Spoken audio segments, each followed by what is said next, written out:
July 21 dagi dal isa chagi maram moiraga akhoi normal class to busum kum phadre akhoi normal class to busum kum phadra menina akhoi syllabus loisan basum ngam horoi tra haibagi akiba ke am lakle maram aduna mari lena ba authority singna oja singna talib timala si pithok piyo amadi akhoi bu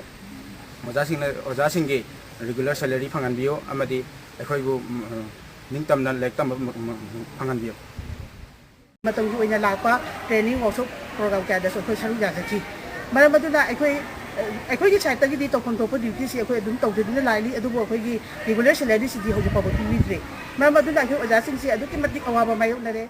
no mata perak ani jong na to pungam tre lairi pas situation si da oja sing gi khanbiraga in a humanity ground plus chhatro sing gi khanbiraga lairi pas sarkar sinam tong hariba oja sing si di minu si yang laga hariba structure tong losinaba simbiro aduga khodi lairiba school si da amna santi wa nang ang si da dai ba so tang nang ba adu sang lo sin di wa